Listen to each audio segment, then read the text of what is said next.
beyond its means, it has to live beneath its means. There is a bit of payback. But if we did the right things, if we restored freedom, restored sound money, and went back to work, believe me, it wouldn't take long. We would be back on our feet in no time. But the attitude that we have perpetual bailouts, as they propose this week, you know, we're going to make ourselves, the government's going to make us safer by passing FISA so they can spy on us.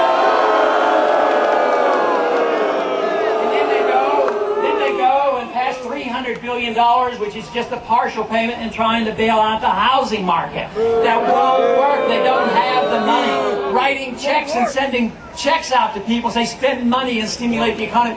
That won't work either.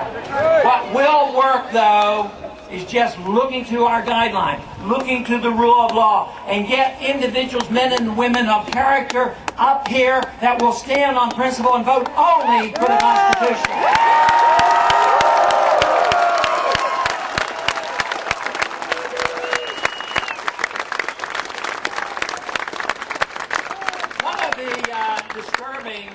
Disturbing things that occurred during the campaign, and this did happen, you know, on occasion in the debates. There was one particular debate out in Iowa held by the taxpayers and also a Christian group.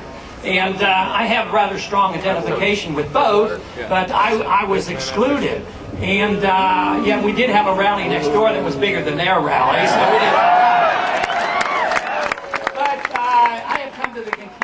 That there were some evangelicals that would not endorse the foreign policy of non-intervention. It was very disturbing to me to confront in an intellectual and a political way to take the position that it is my understanding of Christianity and what Jesus taught that we were never to go in the name of Jesus and start war.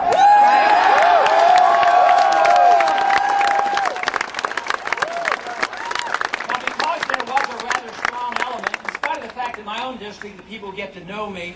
I reach out because of the right to life position, the homeschooling position, and because homeschoolers know about the Constitution, I do quite well. But nationally speaking, this became a bit of a problem.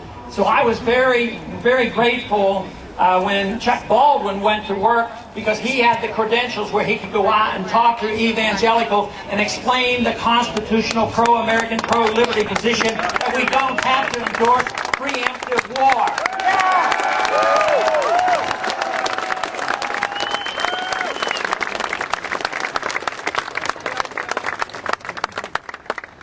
Freedom, about 100 years ago or so, was divided into pieces. It was divided into personal liberty and economic liberty. Our job as freedom fighters now is to bring that concept back together. Freedom isn't anything more than individual. We get our individual freedom and our right to life from our Creator, so it's the protection of liberty that we must have. Now, why so many people shun from this, liberals will shun from it because they're afraid that you might spend your money the wrong way and you might not take care of yourself. But in a free society, there should be a lot of responsibility. But on the other side of the aisle, the conservatives don't want you to spend your money because they're afraid you might spend it on gambling or something else. But sometimes people do. Sometimes when they have the freedom, some will do bizarre things in the name of religion. You might not like it, but so there's an element of tolerance that we might have. Some people may spend their money in a wasteful manner.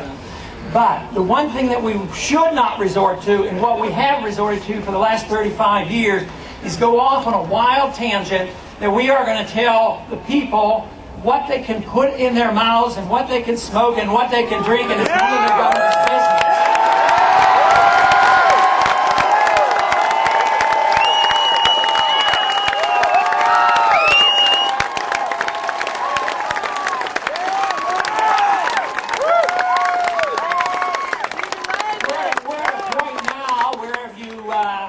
To drink raw milk, you have to get permission from the government. I would think that you ought to have the right to drink raw milk if you want to. And we are also at the point now when the states are fighting the unconstitutional regulation of the use of drugs in places in California and others, where they literally are saying in a very, very reserved manner, say that somebody who is sick, you can use medicinal marijuana. So what does our federal government comes in? Overrules the state, which they should never do, take away and put people who are that are sick, dying with cancer, and putting them in prison for smoking marijuana, even though the law permits them. We don't need any of that.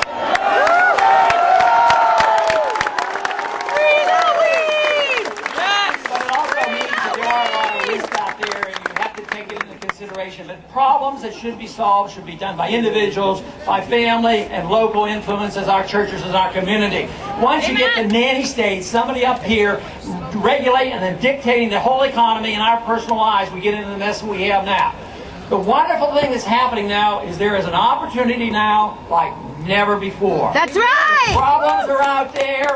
The bankruptcy is coming. The dollar is going down. Inflation is coming back. The foreign policy is a failure. And they still haven't figured it out that we don't and should not threaten or even approach the idea of bombing Iran. That's insane.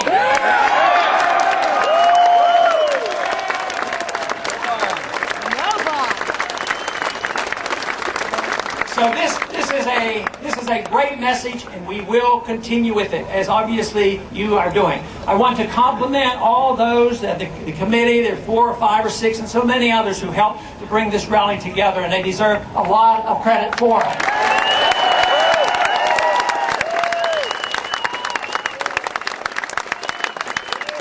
And I do want to mention a little bit of how we will continue our fight for liberty. And I just want to ask, have any of you heard about the new organization, Campaign for Liberty?